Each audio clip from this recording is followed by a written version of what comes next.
اللہ تعالیٰ نے انسان کے لیے دوسرے انسان کو یا کسی جاندار کو آگ کا عذاب دینے سے منع فرمایا ہے. اسی حوالے سے آج کل جو انسیکٹ کلر کا استعمال ہوتا ہے وہ بھی تو الیکٹرک کرنٹ کے ذریعے حشرات الارض کو جلا دیتا ہے. تو پھر آپ کی اکیڈمی میں یہ کیوں استعمال ہو رہا ہے؟ ہماری اکیڈمی میں تو اس لیے استعمال ہو رہا ہے کہ یہاں مکھیاں آ جاتی تھی، کیمرے کے آگے بیٹھ جاتی تھی.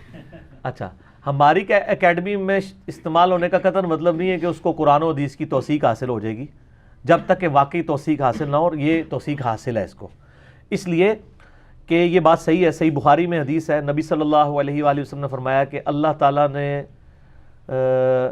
آگ کا عذاب کسی انسان کے لیے حرام کیا ہے کہ وہ کسی دوسرے انسان کو یا کسی جاندار کو دے، کیونکہ آگ کا عذاب دینا یہ اللہ کی خصوصیت ہے. اللہ ہی اپنے بندوں کو آگ میں جلا سکتا ہے، کوئی انسان کسی دوسرے انسان یا کسی جانور کو نہیں جلا سکتا. یہ تو حرام ہے، یہ تو طے ہے. بلکہ یہ حدیث کا جو کانٹیکسٹ ہے بخاری میں وہ یہ ہے کہ حضرت علی رضی اللہ تعالیٰ عنہ نے اپنے دور خلافت میں کچھ زندیق تھے، مرتد، جن کے لیے اسلام میں قتل کی سزا تھی، تو انہوں نے ان کو قتل کرنے کے لیے آگ میں جلایا تھا. تو حضرت عبداللہ ابن عباس کے پاس جب یہ خبر پہنچی، انہوں نے کہا کاش علی ایسا نہ کرتے، نبی علیہ السلام نے تو منع فرمایا اس چیز سے. تو پھر کسی نے جا کے حضرت علی کو یہ بات بتائی. حضرت علی کے چیز علم میں نہیں تھی یہ. تو حضرت علی نے کہا او افسوس ابن عباس، کاش مجھے پہلے بتا دیتا تو میں ایسا نہ کرتا. خلیفہ راشد ہو کے بھی فوراً حدیث آنے کی دیر ہے تو اپنی غلطی کو ایڈمٹ کر لینا. تو یہ بالکل منع ہے. انسیکٹ کلر میں یعنی آگ میں جلانے والا عذاب نہیں ہوتا، اس میں تو ایک الیکٹرک شاک لگتا ہے، اس کے بعد کوئی ہزاروں میں ایک آدھ ہوتی ہے جو بیچاری پھنس جائے تو وہ تھوڑی بہت ہوتی ہے، ادروائز تو زیادہ تر تو شاک سے ہی مر کے گر جاتی ہیں. اس کا بڑا آسان طریقہ ہے کہ آگ کا اینڈ رزلٹ کیا ہوتا ہے؟ راکھ. تو اگر اس کی جو نیچے والی ٹرے میں راکھ پڑی ہوئی ہے تو آپ کی بات ٹھیک ہے، اور اگر آپ کو مکھیاں نظر آ رہی ہیں اس میں پڑی ہوئی تو پھر میری بات ٹھیک ہے. تو آپ چیک کر لیں. یا اگلے دن بھی ہمارے ندیم بھائی نے بھی اعتراض کیا تھا، میں کہا جی ٹرے لا کے چیک کر لو، فیتا مار کے چیک کر لو. ٹرے اتاری تو ساری مکھیاں پڑی تھیں، تو اس کا مطلب ہے راکھ نہیں وہ بنی ہوئی، ورنہ تو یہاں سے راکھ ہی ساری نکل رہی ہو، اگر وہ جل کے ہی ہو رہی ہوں. الیکٹرک شاک لگتا ہے، کوئی ایک آدھ پھنس جائے اور وہ ہو جائے، اس سے پوری ڈاکٹرائن نہیں زیرو ہو جاتی. اوورآل یہ شاک کے لیے اور یہ جائز ہے. نبی علیہ السلام نے بخاری مسلم میں حدیث ہے، خطرناک سانپوں کو بھی مارنے کا حکم دیا ہے، بچھوؤں کو مارنے کا حکم دیا ہے جو مضر صحت ہوں، انسان کے لیے یعنی ڈینجرس ہوں. اور یہ کہنا کہ اللہ تعالیٰ نے یہ مخلوقات پیدا کیوں کی تھیں اگر ان کو مارنا ہی تھا، تو صرف یہ تو نہیں مر رہی سر، اور زندہ مخلوقات بھی مر رہی ہیں. آپ درختوں کو نہیں مارتے ہیں، درختوں میں بھی زندگی ہے، وہ انسان کی خدمت کے لیے. کتنی بکریاں ذبح ہو رہی ہیں، کتنی مرغیاں ذبح ہو رہی ہیں، وہ اللہ نے انسان کی خدمت کے لیے پیدا کی ہیں. ان کو بھی اللہ تعالیٰ نے بلٹ فار دا کل یہ ہوئے ہیں. ان کو دوسرے جانور بھی تو کھا رہے ہوتے ہیں، ان کا بھی چل رہا ہوتا ہے. جب انسان کے لیے ہارمفل ہوتی ہیں تو انسان کو اجازت ہے کہ صرف اتنی، کبھی کسی حدیث میں نہیں آیا کہ آپ جو ہے وہ فلاں جگہ پہ جا کے تو ادھر جتنے جانور ہیں ان کو آگ لگا دو جو آپ کو افیکٹ کر رہے ہیں. ٹھیک ہے، تو وہ تو ہمارا حق ہے، اس لیے کہ انسان کی زندگی زیادہ اہم ہے. انسان کو اللہ تعالیٰ نے انہی آزمائش کے ساتھ جوڑا ہوا ہے. تو انسیکٹ کلر بھی استعمال کر سکتے ہیں آپ، الیکٹرک بھی کر سکتے ہیں، اسپرے بھی کر سکتے ہیں. آگ میں جلانے والا کوئی کام نہیں ہونا چاہیے، وہ واقعی حرام ہوگا کہ جس میں راکھ بن جائے. اور میں یہاں ضمناً عرض کر دوں، مجھے تو پتہ چلا ہے کہ باہر کے ملکوں میں ایون جو کرسچنز بھی ہیں وہ بھی اپنی لاشوں کو آگ لگواتے ہیں، کیونکہ وہاں پہ قبر کی جگہ بہت مہنگی ہے. اینڈ پہ وہ ایک پوٹلی سی بنا کے دے دیتے ہیں.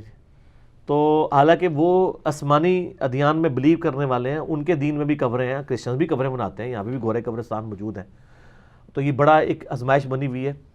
اچھا، اس کے بعد میرے پر ایک ٹروتھ ریویل ہوا کہ یہ جو مرتے ہیں باہر کے ملکوں میں، ان کی لاشیں پاکستان کیوں آتی ہیں ہمیں مصیبت ڈالنے کے لیے؟ ایک تو اس لیے آتی ہیں کیونکہ ہم نے جنازے پڑھنے ہوتے ہیں نا، وہ تو خود ادھر ہی رہ جاتے ہیں، ساتھ تو ایک آدھ بندہ ہی آتا ہے، ادھر ہی پورا خاندان آ جاتا ہے کیا افسوس کرنے کے لیے.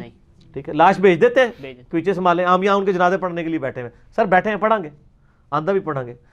ٹھیک ہے، ایک قرات کا اجر ہے، بخاری مسلم میں آتا ہے، جنازہ پڑھو اور دفنانے تک جاؤ، 2 قرات احد پہاڑ کے برابر اجر ہے، وہ ہم کریں گے.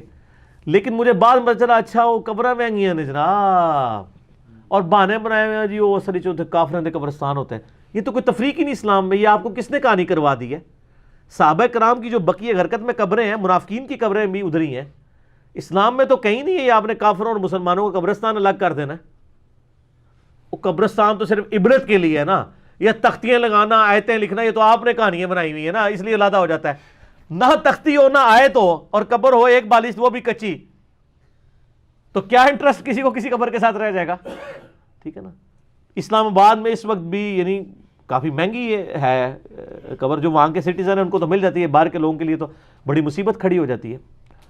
تو یہ میں نے ضمناً ایک مسئلہ عرض کر دیا کہ یہ قبرستان کے پیسے بچانے کے لیے جنازے یہاں پہ آتے ہیں. یہ نہیں ہوتا کہ ان کو اپنی مٹی سے بڑا پیار ہوتا ہے, وہ پیار تو ہمیں اتنا ہی پتہ ہے کہ انہوں نے کبھی مڑ کے پیچھے دیکھا نہیں ہوتا کسی کو, اور وہیں پہ وہ مر جاتے ہیں. سوائے وہ لوگ جو وہاں بیٹھ کے ریمیٹنس بھیج رہے ہیں, وہ تو پاکستان کے سمجھ لیں آپ صحیح محب الوطن پاکستانی ہیں جن کے اوپر پاکستان کی معیشت چل رہی ہے.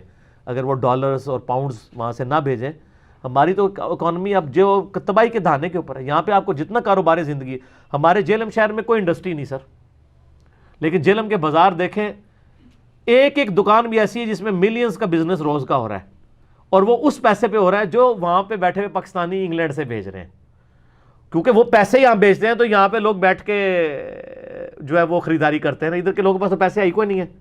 اور میں عثمان بھائی کو اگلے دن کہہ رہا تھا کہ یار وہ بیچارے وہاں پہ روٹیاں رات کی گرم کر کے کھا رہے ہوتے ہیں, اور ادھر جو ان کے چھوٹے بھائی ہیں بڑے بھائی ہیں روزانہ کڑھائی بنا کے کھا رہے ہوتے ہیں. قسمت کی گال ہے نا جناب, ٹھیک ہے. بلکہ میں وہ پچھلے رمضان میں نا تراویح کے بعد نا میں وہ ایک گولا کھانے کے لیے, برفانی گولا ہوتا ہے نا, میں کھانے کے لیے نا وہ ایک ریڈی پہ جاتا ہوں. بڑا اس نے صاف ستھرا بنایا ہوتا ہے, چینی استعمال کرتا ہے, سکرین نہیں استعمال کرتا نا. تو ایک دن کیا ہوا کہ ایک شخص, ایک لڑکا گاڑی سے اترا, اس کے ہاتھ میں وہ موبائل تھا جس کو میں چھتر موبائل کہتا ہوں, اسمارٹ فون. اس نے اس کے اوپر نا وہ لائیو ویڈیو کانفرنسنگ آن کی ہوئی تھی, ٹھیک ہے, اور وہ اپنے کسی دوست سے نا بات کر رہا تھا وہاں پہ نا. اچھا وہ نا اس کو کہتا ہے کہ تو نا ذرا بادام والا بھی گولا بنا, فلانا بنا. ادھر چپسوں والے کو بھی اس نے آرڈر دیا, اور پوری اس نے پلیٹیں سر. اس نے اس کی ادھر کیمرہ کہتا ہے اے دیکھ تو اتنے میں سکیاں سڑیاں کھا رہا ہے, ویکھنا پھر کیوں گیا سے اتنے, اے دیکھ میں تیرے سامنے ہوں کھاواں گا, ٹھیک ہے, اے میں گولا کھان لگاؤں, اے میں چپس کھان لگاؤں, اے میں گول گپے کھان لگاؤں, ٹھیک ہے. وہ تو بیچارے ادھر جس طرح کی زندگی گزار رہے ہیں آپ کو پتہ ہے. تو انسان اپنی قسمت کا رزق کھاتا ہے جی, یہ حقیقت بات ہے. وہاں پہ ڈب روٹیاں کھاتے رہتے ہیں, یہاں پہ لوگ کڑھائیاں بنوا کے کھا رہے ہوتے ہیں, کباب کھا رہے ہوتے ہیں جناب, کبھی ادھر کبھی ہوٹلنگ کر رہے ہوتے ہیں. تو یہ ریمیٹنس کی وجہ سے چل رہا ہے. تو یہ جو لوگ کر رہے ہیں وہ تو ٹھیک ہے, باقی وہ واقعی محب الوطن ہے. اور باقی جنہوں نے کبھی مڑ کے نہیں دیکھا, وہیں پہ گوروں کی چاکری کی ہے, انہی کو ٹیکسز دیتے ہیں, پیچھے پاکستان کی خیر خبر کوئی نہیں لی ہے, تو ظاہر ہے کہ ان کے پھر جنازے ادھر ہی دفنائیں سر. پیسے جن کو دیے ہیں انہی سے جگہ بھی لیں, وہیں پہ دفنائیں. باقی یہاں پہ دفن ہونے سے کچھ نہیں ہونا. آپ مدینہ شریف بقیہ غرقت میں بھی دفن ہو جائیں نا, تب بھی اپنے اعمال کے مطابق اٹھایا جانا ہے, ٹھیک ہے. لوگ کہتے ہیں جی اپنی زمین مل گئی ہے, کوئی کہتا ہے جی وہ جناب جتھے دی مٹی سی ہوتے ہی آگے. وہ جتھے بھی آئے سر, مٹی جنت ہی ہونی چاہیے کہ جنت ہی پہنچے, ٹھیک ہے نا جی. جو حضرت ابوبکر صدیق کے بارے میں نے بتایا, بخاری میں حدیث ہے, بڑی لمبی حدیث ہے, اس میں الفاظ بھی ہیں کہ مجھے لادہ سے کفن نہ دینا, کیونکہ یہ تو گل سڑ کے ہڈیوں اور پیپ کا ہی حصہ بننا ہے, یہ تو زندہ بندے کی ضرورت ہے. اللہ تعالیٰ جنتی کفن دے دیتا ہے جو جنتی لوگ ہوتے ہیں ان کو. تو باقی یہ ہمارا جو جسم ہے اور یہ ہماری جو یہ کفن ہے, اس کی کیا امپورٹنس ہے؟ اصل میں تو وہ ہے جو مرنے کے بعد اس کے ساتھ ہونے والی ہے. ٹھیک ہوگا.